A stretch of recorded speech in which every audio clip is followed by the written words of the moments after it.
welcome to Old Ways Gardening and Prepping. My name is Teresa.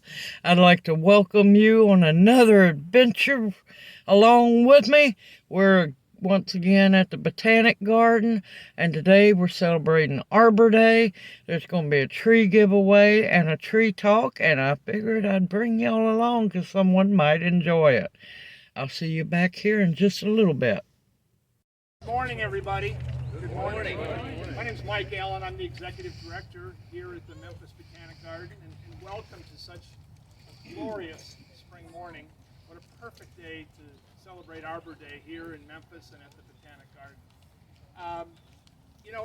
The tree that we're going to plant here in a little bit is symbolic of Arbor Day, but it's something that, we do it all the time here. We plant trees as Keith and his organization, and the tree board, and TUFC. That's kind of what a big part of who we are and what we are at the garden. And we do that not just to plant trees, but because some of the beautiful, magnificent trees that you see around us today come to the end of their life. And sometimes that's because of disease or decay. Sometimes it's because of damage. The ice storm that we had a few weeks ago, we're still cleaning up from that. I know the city is still cleaning up from that. The Parks Department, the golf courses, and other places are still cleaning up from that. So this is just a reminder that for all of us, how important it is to keep the cycle of trees and to keep our tree canopy healthy and full and growing and new.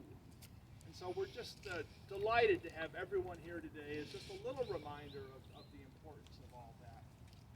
I hope that you'll each enjoy our grounds after we have this little presentation, and then as we plant the tree, I know that Bo and Lene, I believe, are leading a tree later. That should be interesting and educational and fun for all. Again, we're just so thrilled to have you. Thank you for coming out. I'm glad it's a nice day. And it's my pleasure to introduce Councilman Worth Morgan, who represents the district that the Memphis Botanic Garden is a part of. He's very supportive of us. We're grateful for that. And I'll ask you to take it from there, Worth. Thank you so much, Mike, for just the incredible work y'all do. And thank everybody for coming out and enjoying this incredible day and community together. In government, we are the stewards of resources that don't belong to us.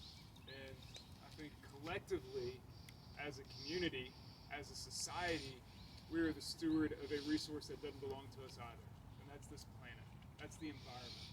And it is to be cultivated, it's to be protected, and it's to be cherished for what it is and left to the next generation and also enjoyed for ourselves. And it's an incredible word because the mark we leave behind is for every generation to come.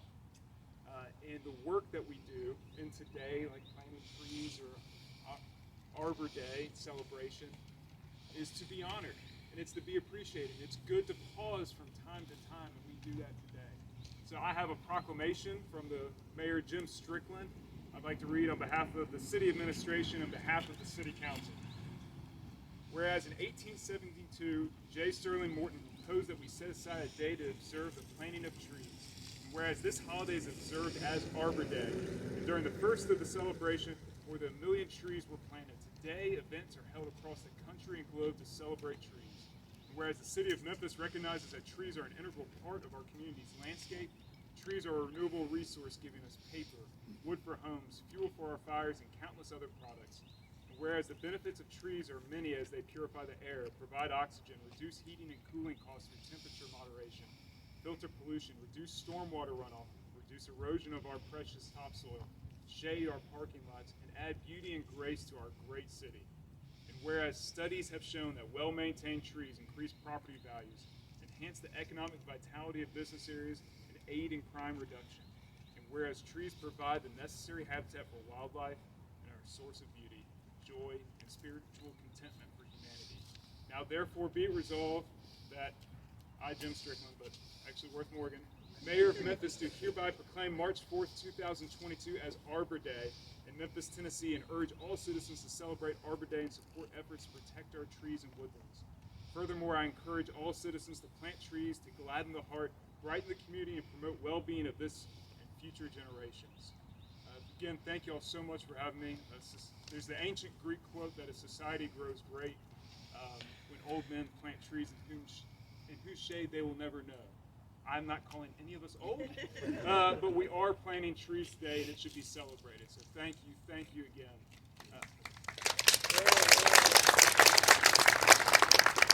Next up, if you do not know him, is our Memphis City Parks Director, Nick Walker, who has been a breath of fresh air and an absolute joy to work beside at the city government. Nick? I'll remember that. Just a couple of quick things. One of the things that I'm really appreciative of is our partnership with the Tree Board and with Memphis City Beautiful, the Wolf River Conservancy, and the Botanic Gardens. So this year marks 8 years that the city of Memphis has been recognized as a Tree City USA. In 2021, the city was acknowledged with a Growth Award. The Memphis Parks planted nearly 200 trees in public spaces in the last year, including 100 at McFarland, where we'll be planting some more trees this afternoon, and 50 on the Wolf River Greenway. And it seems to be sort of the thing this week.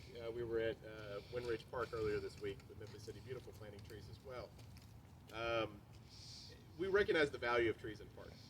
We recognize them for all the things that Councilman Morgan addressed earlier. We probably look at them a little more operationally than most people do, just the nature of the work that we do. But to the points emphasized before, maintaining them, taking care of them, requires more work and effort than the city could do. It's emblematic of the Botanic Gardens itself. It's an entity that we need partners like the society to help us run and take care of. Likewise, we need many hands to plant the trees. So I'm glad that everyone here today shares that vision with us. And I'm so grateful for all the partners that we have to see this effort through, including the next speaker from Memphis City Beautiful, Emily Dewey. Good morning, everybody. So glad that we're all together, and it's not as cold as last year, so that's a real pleasure. But it's wonderful to see our tree lovers out here. I'm Emily Adams-Kepler, I'm the chairman of the board for Memphis City Beautiful. This is our director, wave your hand, Eldra. And we've got staff members floating around. Where are you guys? Raise your hands. So thank you for joining all of us. And it's a really special day. Of course, we all know we're here to celebrate Arbor Day. But did you know it is the 50th anniversary of the founding? And I thought I'd give you a few fun facts. One, the history of Arbor Day, as Morton mentioned, was because of a single man. And I thought that illuminated the fact that every person in their own right can make a huge difference. This man was Julius Sterling Morton. And he had a passion for planting all kinds of trees. And it started where he lived, which was Nebraska. And through his own efforts, not for his own glorification, but this is just how well received it was, he became the governor of the territory of Nebraska, and ultimately the state, of federal level, he was the Department of Agriculture secretary. So you can move mountains, and it doesn't take anything but one person and a passion. And I think that's what we see among all of you who are here today. With that, the first Arbor Day did occur in Nebraska City, Nebraska, and I think it was mentioned they planted right at 1 million trees in that single day. Can you imagine? And then by 1885, Arbor Day had become a legal holiday in Nebraska. And within 20 years of that first celebration, it had become legal in every state except Delaware, who ultimately did join in. So Arbor Day, much like Earth Day, is a holiday that celebrates not just trees, but nature.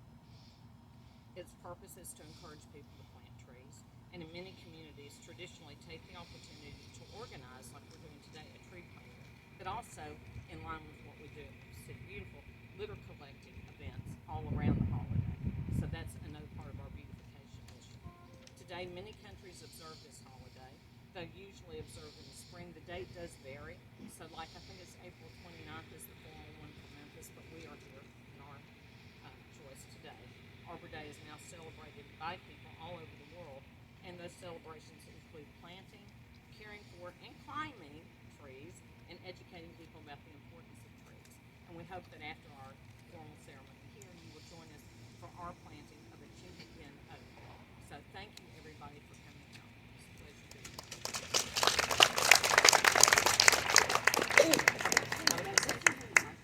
Okay.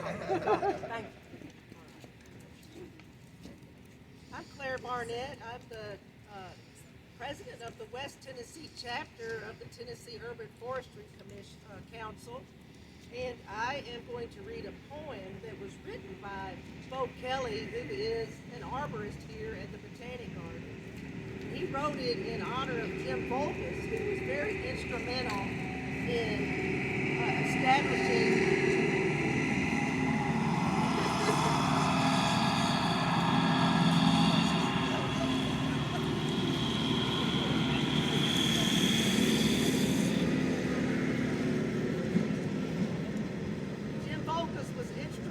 establishing and getting the West Tennessee chapter of Tennessee Urban Forestry going in the Memphis area has been very influential. And so Bo wrote this poem in honor of Jim. Forest and man. A forest drifts through endless time, a leaf upon the river. For man, this journey goes unseen. The woods, they do not wither. Their end beyond horizons far. This palatial green eternal, a host of life and bounty rich, perpetually vernal. Yet through the cosmic lens of time, where eons fade like hours, we glimpse the sovereign passing rule, the reign of sylvan towers. Like man, the forests rise and fall. They cycle, ebb and glow. Their time, as ours, will one day cease. From dust to dust we grow. A flash of green and swirling blue before the sun grows dark. Within the hearth of all that is, the earth is but a spark. How fleeting then the course of life to pass upon the breeze. How lucky then are we to live within the time of trees.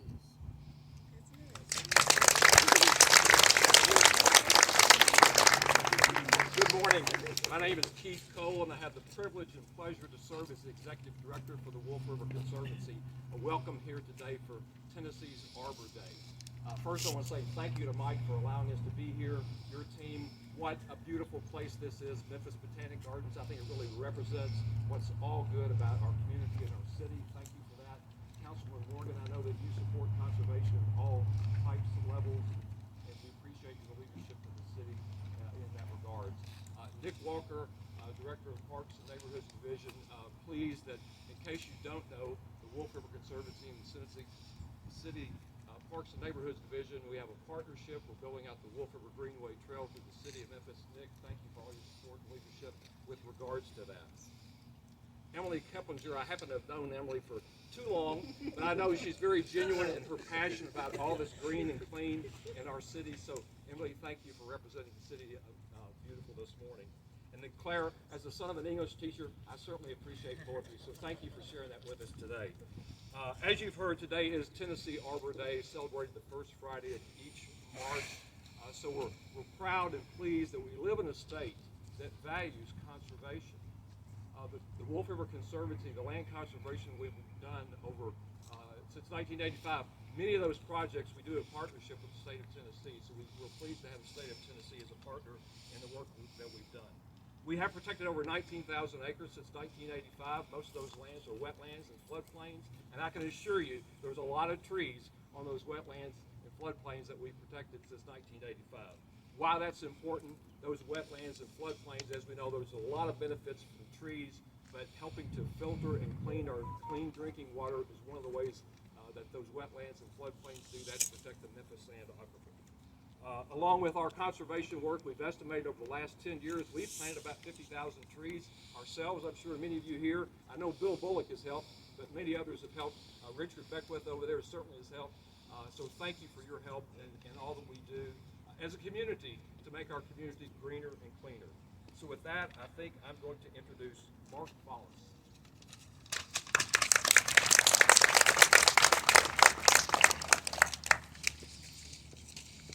Hello, everybody.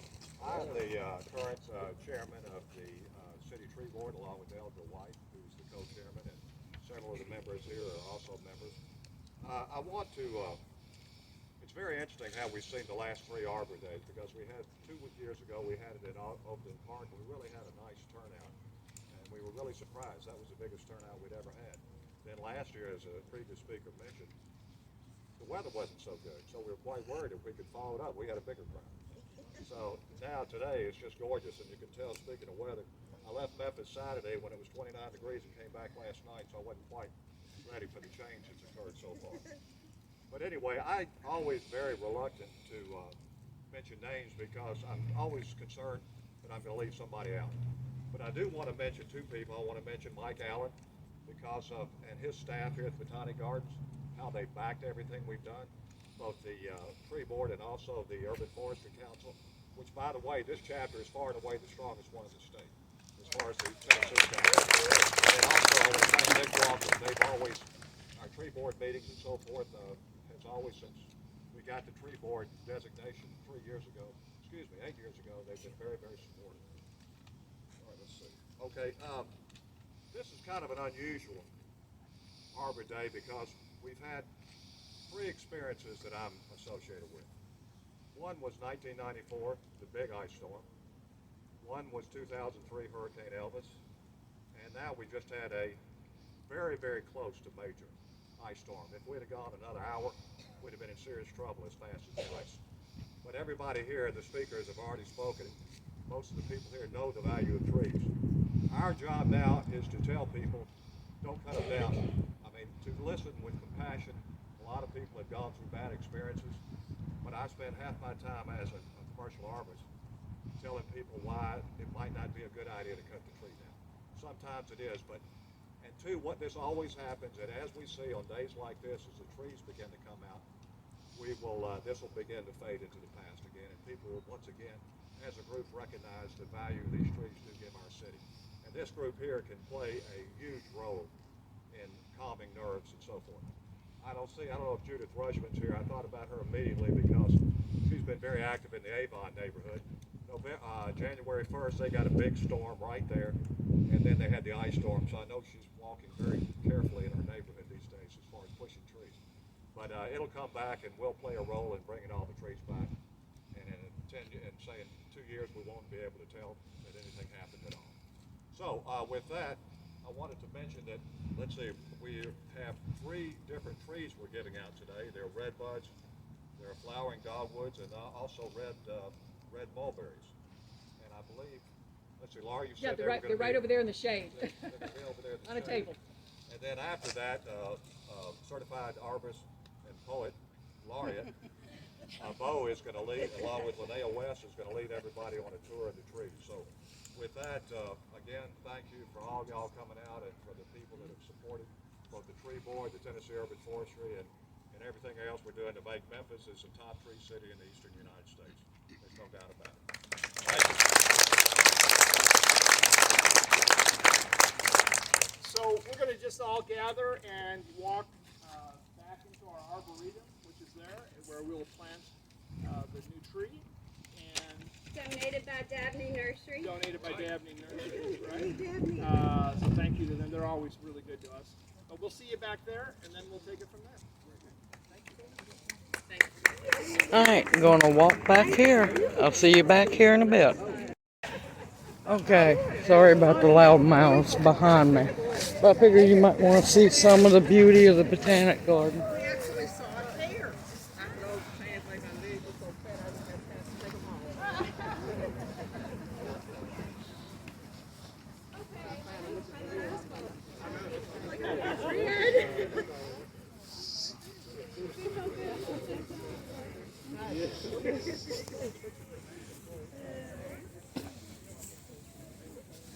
Yeah, see, where's Mark?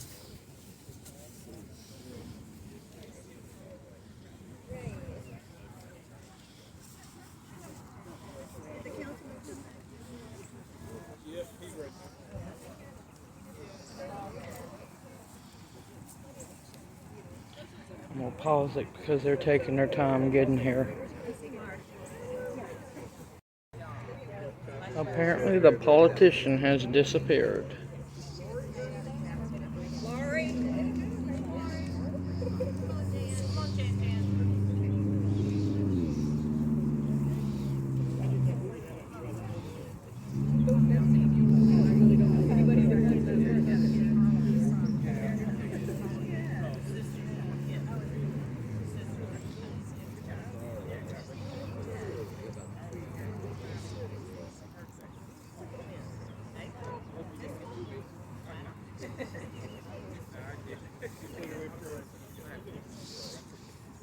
Yep, we're waiting on the politician as usual.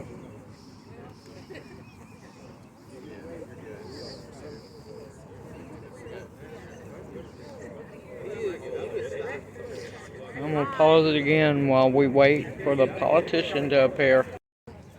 And he has finally showed up. So much for the proclamation.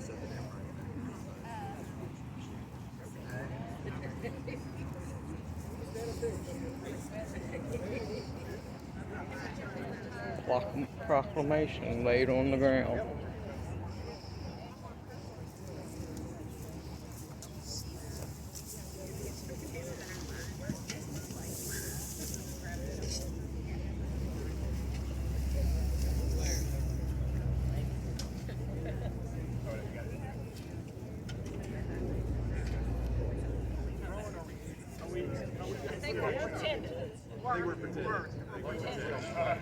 Lean in like you're doing.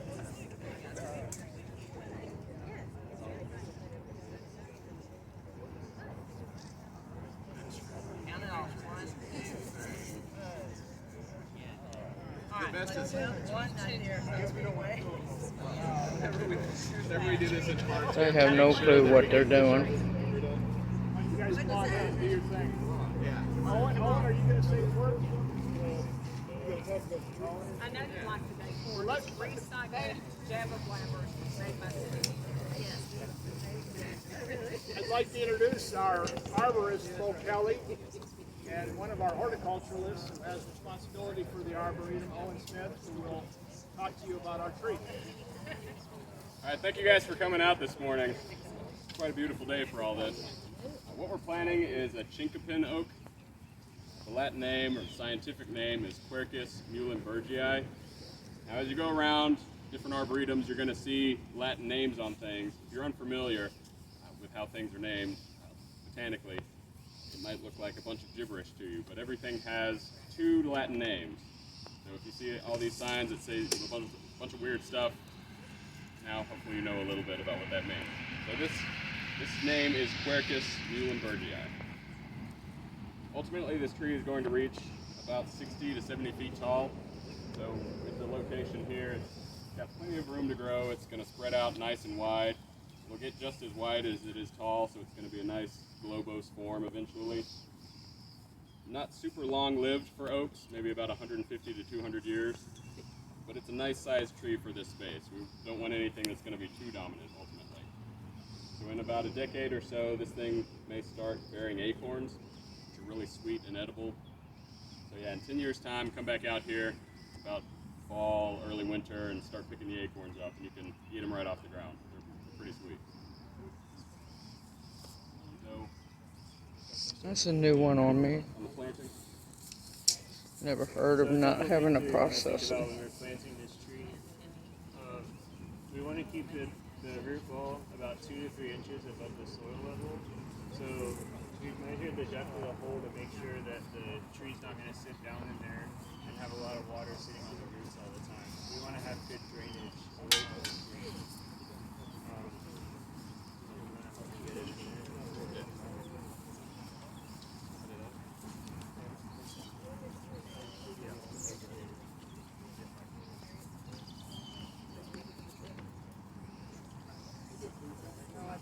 a good way, like Owen was saying, a good way to tell if it's at the right depth is to put the tree in the hole first. You don't want to start planting it without checking the depth of everything.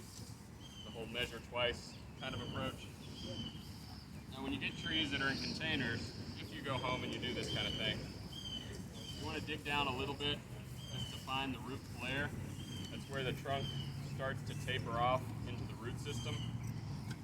You want that root flare, or the trunk taper, to be a couple of inches above the surrounding soil level.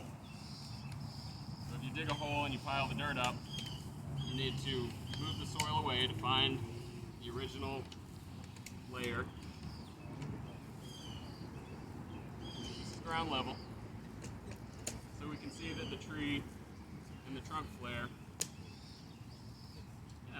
it's sizable. It's a couple of inches above ground level. What happens is the tree is going to sink down a little bit over time, and we want to allow it enough space to do so.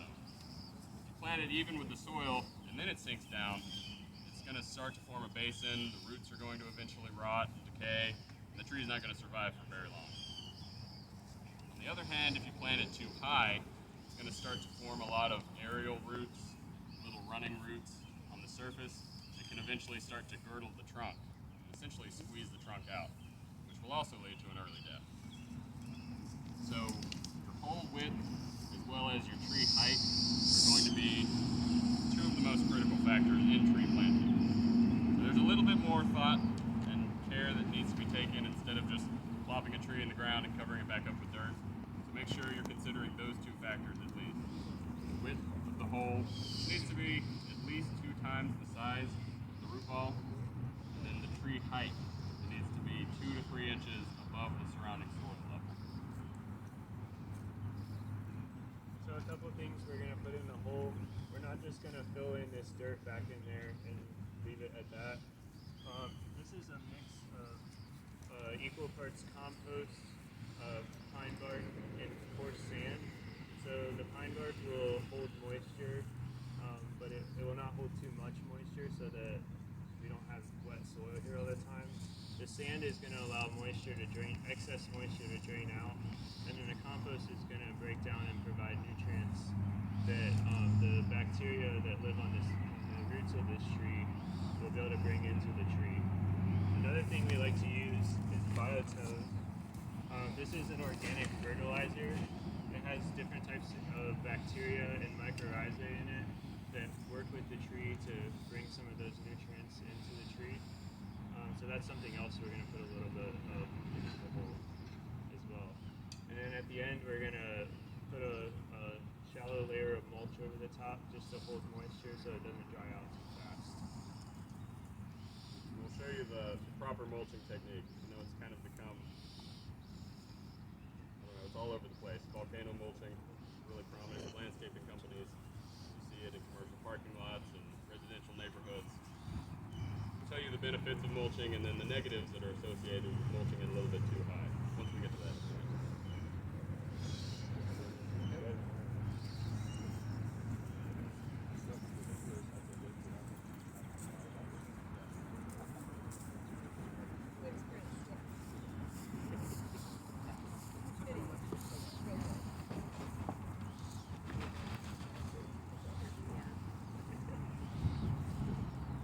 Another thing we'll do at this stage is make sure that there's not any girdled roots that are going to choke out the tree later on.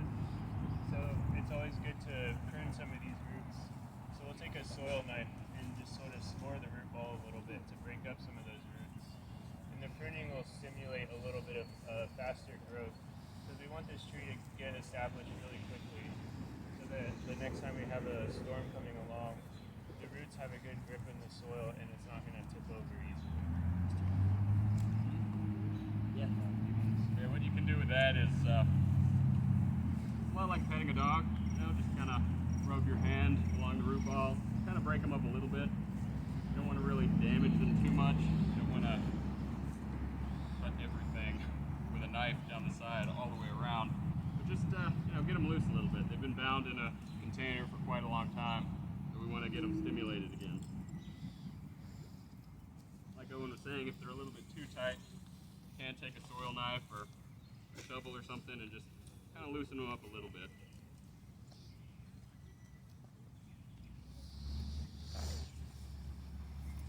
One of the reasons why you want the hole to be much larger than the root ball is because when we pack this soil back in, you want it to be a little bit loose so those new roots can go out into the freshly packed soil.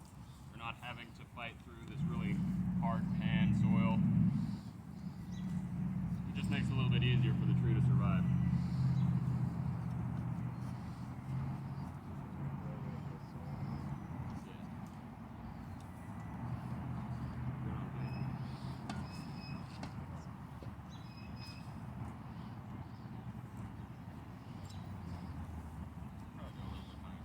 So we're a little bit low on this one, so we're just gonna tilt it, tuck some soil underneath.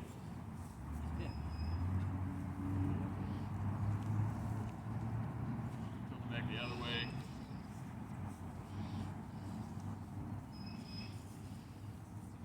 precise, fine science to doing this. Alright, so we've effectively raised it with our advanced methods.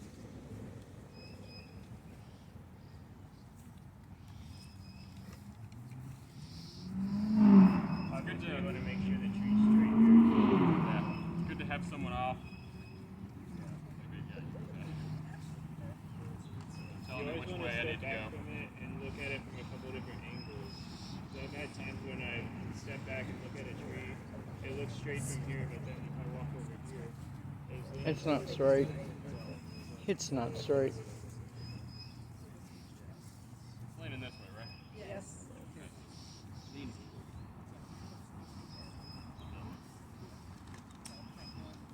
Jeff.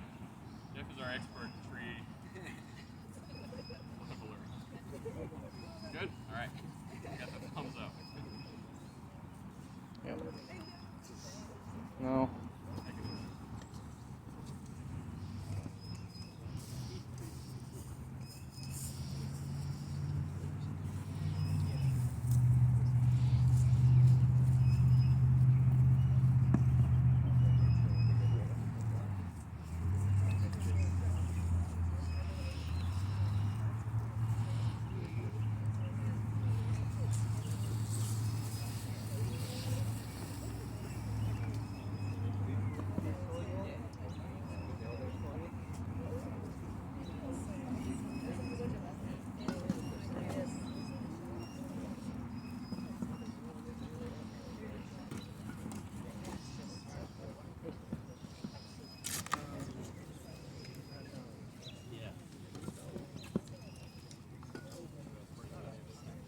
Man, I wish I had this much help when I'm planting my trees at the house. So if you're using any amendments or additives to the native soil, just read the label. You know, a couple handfuls of this is going to be sufficient.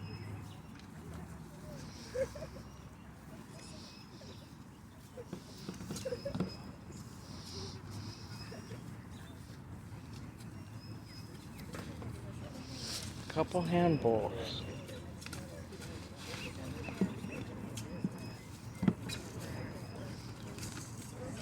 Oh lordy, that stuff stinks.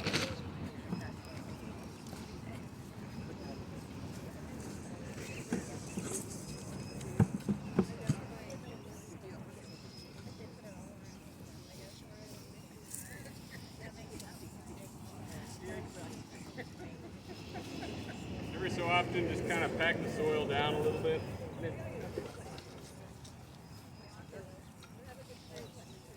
Kind of a light pack. You don't want to stomp on it too much. Because again, we want to give the roots plenty of space to grow.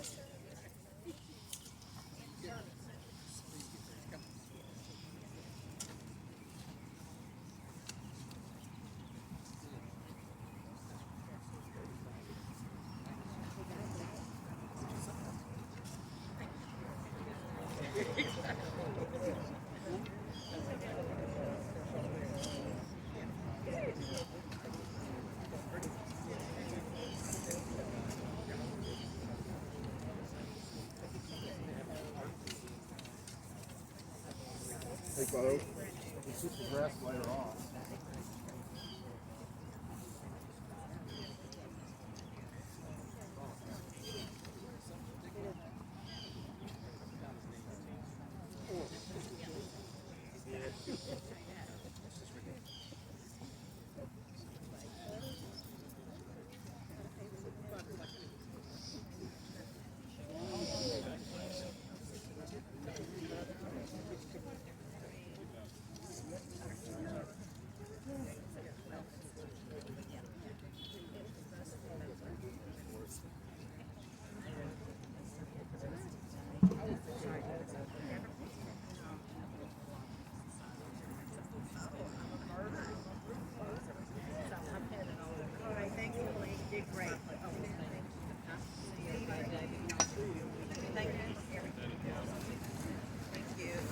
How old is that tree now?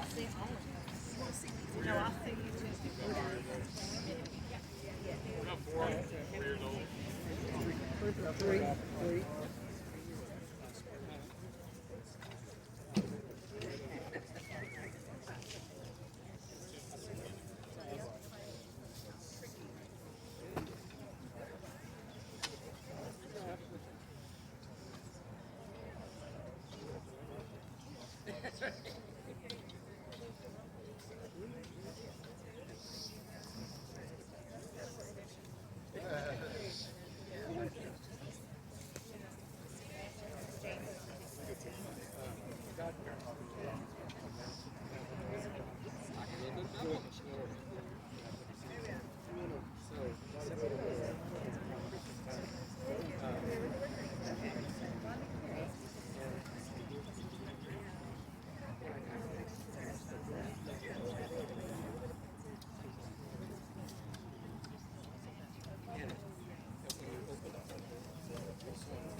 setting, trees are going to provide their own mulch.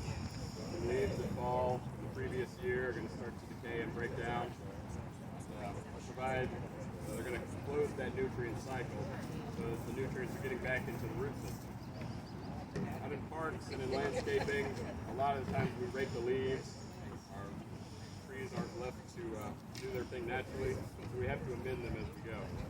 Mulching is a good way to introduce the organic matter as it breaks down back into the soil so the tree gets that natural source.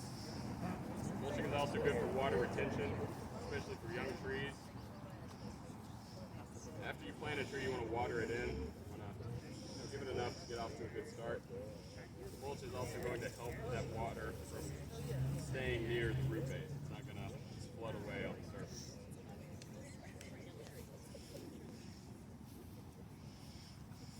One thing you might see, just as you're out driving around, mulch kind of packed up here against the trunk. It forms a nice volcano. You don't want to do that. It can cause a number of problems. The tree will start to root out where it's underneath the mulch, and it can cause girdling roots. It will also start to decay here. It can form cankers and sores and things like that. Essentially, the tree in nature is going to grow at the right height. It knows what to do. We're kind of artificially manipulating that process by adding something on top. We want to make sure that we're respecting what nature would do naturally by keeping the mulch at an appropriate height. Over here, you don't want to cover that root flare that we just uncovered. You want to keep that clear and kind of move the mulch away from that.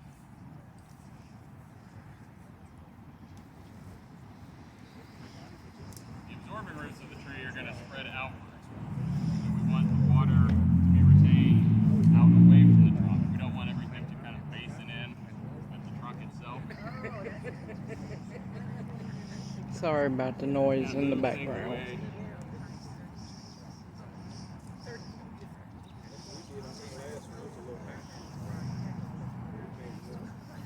some situations, say you don't have irrigation, or you're in a drought or something, or it's not going to rain enough, you can build a little berm on the outer edge, and that does help to capture water, so keep it within a little basin. The important thing though is that the berm's out a few feet from the trunk, so you're not just capturing all of the water right next to the trunk. You're still giving the tree plenty of room for the roots to spread out.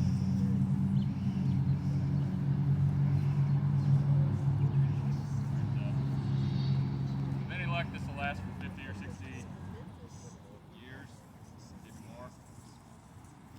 Hopefully up to 100. But it does well. One day it'll be about as tall as magnolia over here.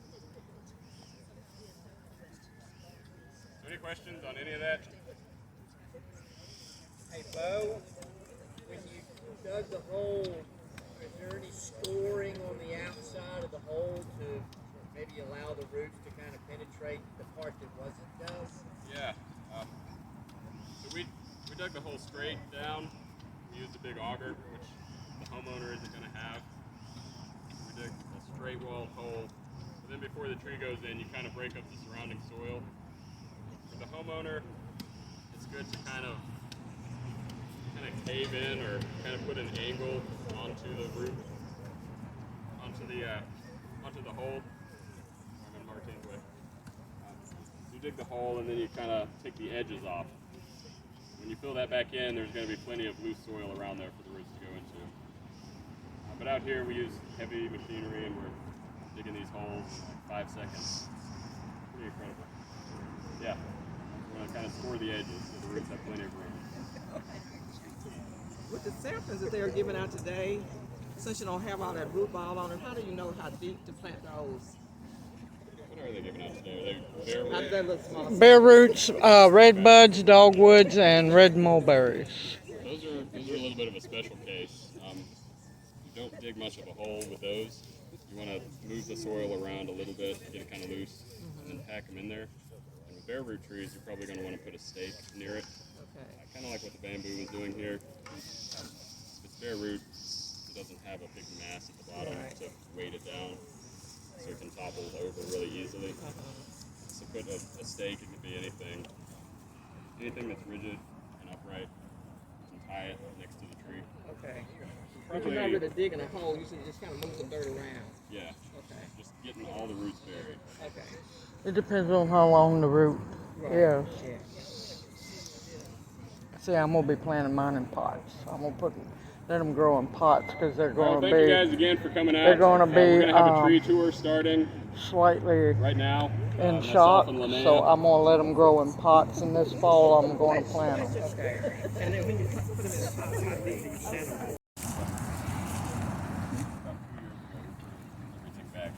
This is a tree tour, but can't hear anything. Some of the oldest stepped on one.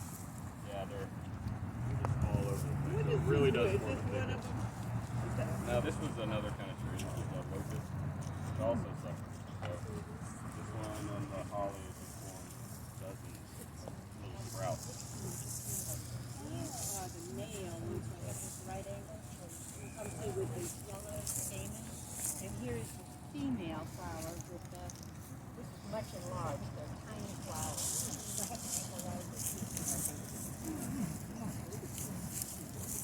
male flower is yellow pollen. So you have to look closely, they're tiny flowers, like all flowers.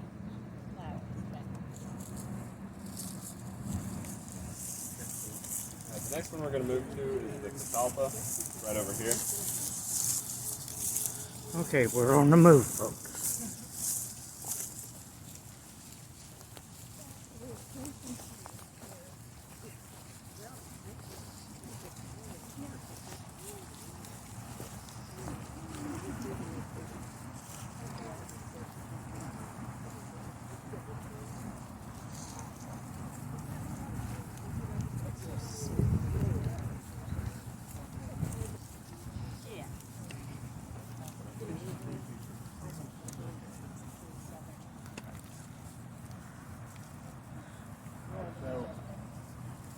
Southern Catalpa. This is a Southern Catalpa hybrid. Throw them nicely together. The thing for me that distinguishes Catalpas from other trees is their fruit pods. Very distinct. 8 to 20 inches long, kind of hanging down in droops from the tree. And the worms. Worms, yeah. For fishing. There's a sphinx moth caterpillar that the Catalpa is a host for. And they're apparently good for fishing. We've had people out here asking for them before. So it's a good bait for something, bass or whatever. Caterpillar at its own? I missed that. Yeah. Yes. Catapia worms, good for catfish. Catfish go crazy. Catalpas, relative to oaks and hickories and your more dominant canopy story trees, are relatively short-lived, maybe 50 to 70 years, getting just as tall, so they're kind of a rapid grower. The thing that distinguishes them for me, is not only from the pods, is that they're kind of stout-looking. They can be, at maturity, 50 years old, 3 to 4 feet in diameter. You've got this really broad tree that's kind of short. It's only 50 feet tall. There's a few of them in neighborhoods around Midtown and East Memphis. Look like, I don't know, they look like a big hammer that's been stuck into the ground. It's really stout looking. Really interesting branching. We're kind of diving into ID characteristics, and this one has a pretty unique one. You may have heard the terms alternate and opposite in terms of leaf arrangement. Like along a twig, if the leaves come off, with the same node, they're considered opposite. If they alternate up the stem, they're considered alternate. There's a third type called whorled. So there's multiple bud scars coming off from the same spot. And the Catalpa has 3 that sort of come off in a little spiral around the twig. So you'll have to get up close to see that one. The bud scars are going to look like old wounds on the tree. This is where the leaves used to come out from last year.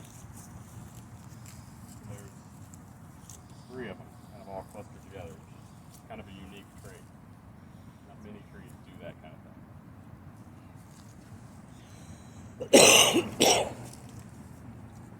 So commercially, catalpa has been used since it's a fast-growing tree that's hard and durable. They were used a lot in old pioneer times to make fence posts. You would plow down everything and just grow catalpa trees. And within 5 to 10 years, you had trees that were stout enough to make fence posts. And then they come along, cut them all down, and replant. It's good in the landscape because of how quickly it grows. One of the speakers today mentioned the ancient Greek quote, whatever that was. I'm going to butcher it. Somebody else can help me out. It's the old wise man plants a tree whose shade he will never experience. Yep. Catalpa's not really like that. You can plant it, and in a decade or so, it's going to be big enough for you to enjoy the shade. Plant a small oak like that, you don't want to wait around for 50 years to enjoy its full size. You can plant a species that's a little bit faster growing. The catalpa is one of those.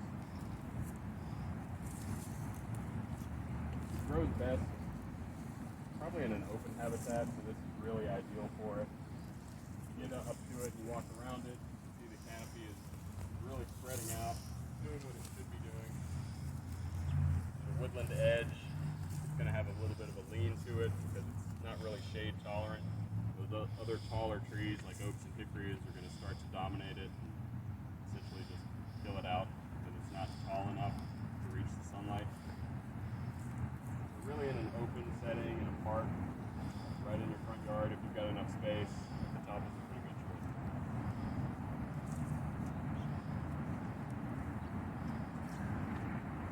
Any questions about this one? Would you prune it or just let it do its thing? Beautiful, beautiful catalpa. With any tree, if there's deadwood or any kind of decay, you want to prune that out. I like some of the lower branches. It's got a species up by the Audubon Lake that's really limbed to the ground and it's nice and low. It's got some unique characteristics. You definitely want to give it enough space. If you don't have enough space, that's when you start to prune it.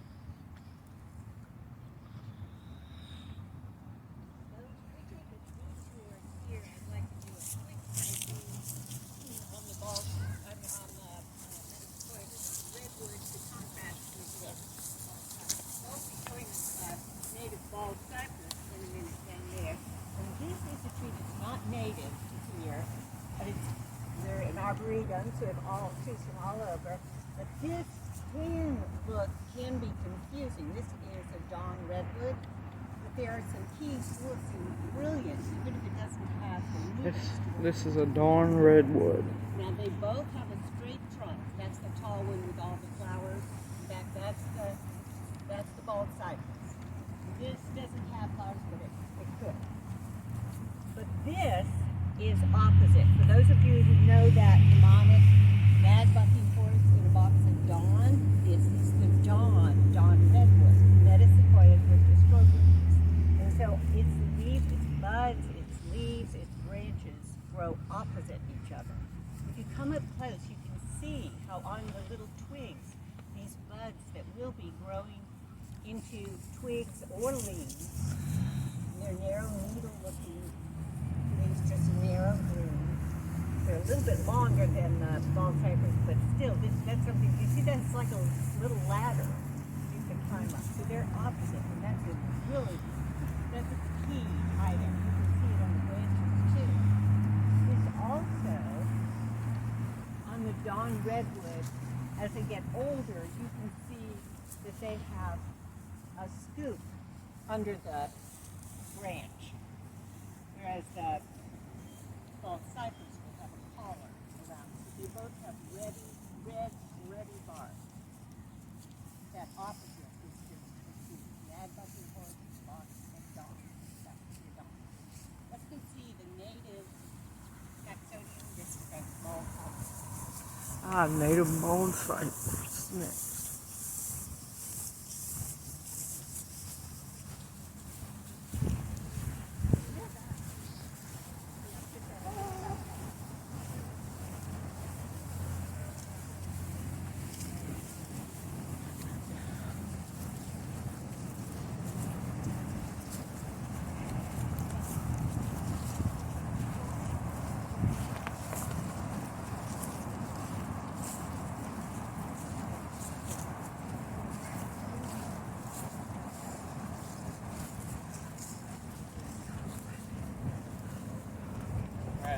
our ball cypress.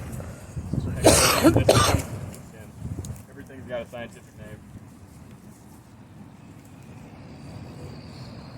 You get a focus on this one. We're at the time of year where bugs are starting to break. These are little tiny leaves starting to pop out.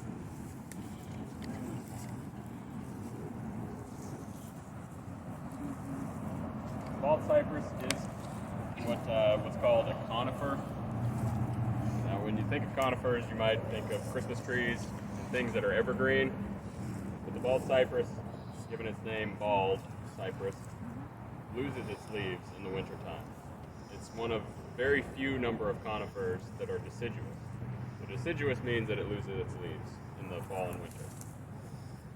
This is what the foliage looks like. This is obviously from last year. It's all brown and breaking down. But the leaves, the little leaflets on there are really fine. Finely pointed needles. I mean, even when they're breaking down like this, go ahead and feel it. Yeah, this is an interactive class. They're really fine to touch. I mean, they're not sharp or pointy. They kind of crunch easily and they break down. Like I mentioned with the mulching and the tree planting, this is a natural form of mulch. So this is all organic material that over time is going to break down, seep into the soil, provide nutrients back for the tree. Completing that cycle. That's really one of the main platforms of Leaving the Leaves, the Leave the Leaves campaign that we've supported here. We want to complete that nutrient cycle. So the trees have put all their energy into making leaves throughout the year. When they drop them, you want to give them time to recycle back into the soil. It's just better for the trees. It's a more natural approach. And then there's other things that benefit from the leaves on the ground. Insects that overwinter in the leaf litter, things like that.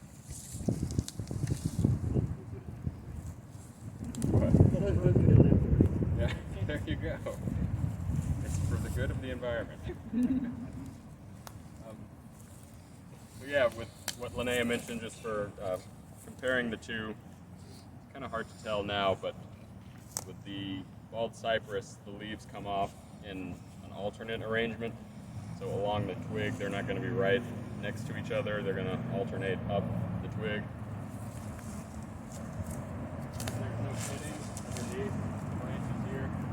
So with the Dawn Redwood, looks like an armpit kind of thing.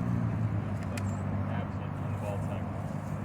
What about those things that look like they're vines growing up in? Yeah, those are poison ivy. Huge poison ivy.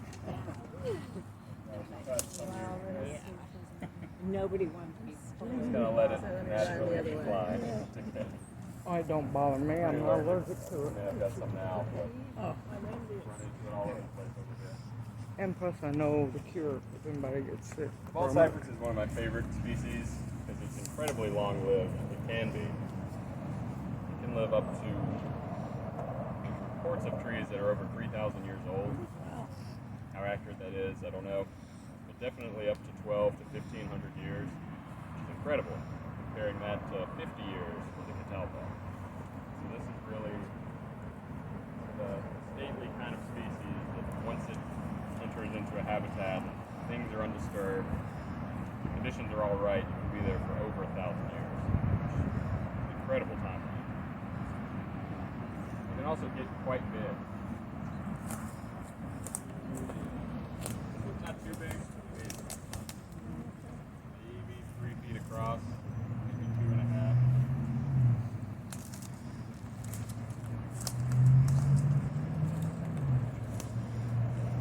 There are reports of bald cypresses that have trunk diameters this long. Mm-hmm. The other side of the tree being, or just one big tree. Huge, right?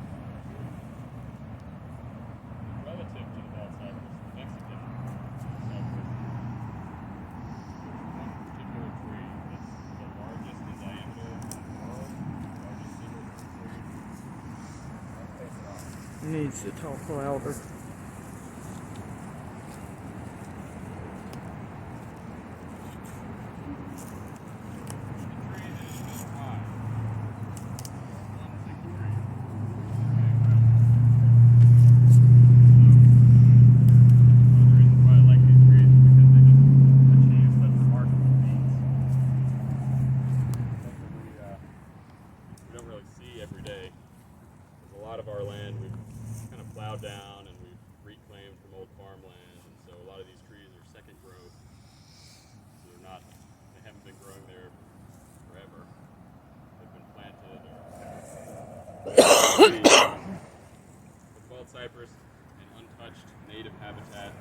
never been logged. You can find some trees that are massive, huge. And I like to think that that's how things used to be. You could just turn a corner and see a tree that big anywhere you went. So there's a few remnants. The bald cypress is one of those species that kind of reminds me of the grandeur of trees from the past. This one does pretty well in flooded areas. We've got areas surrounding Memphis where it's W.C. Johnson Park in Collierville. It's got a little boardwalk in a swampy zone. You can see bald cypresses out there. They stick up knees, so it's like a little modified. You're all familiar with what I'm talking about, right? Little woody structures that look like cones. Cypress knees. Yeah, cypress knees. So they're to help the tree when it's in a flooded area, kind of retain soil around the root system. In areas that experience heavy erosion, it's not good for the tree if all of its nutrients are being washed away all the time.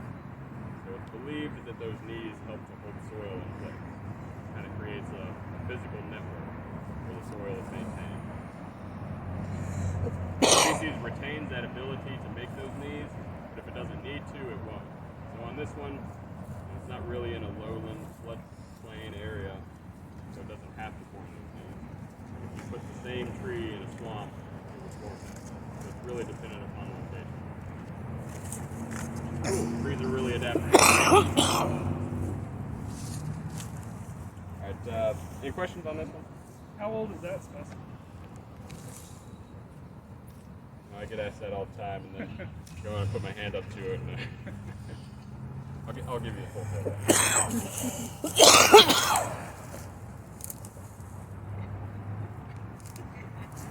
It's, I don't know, 50 to 70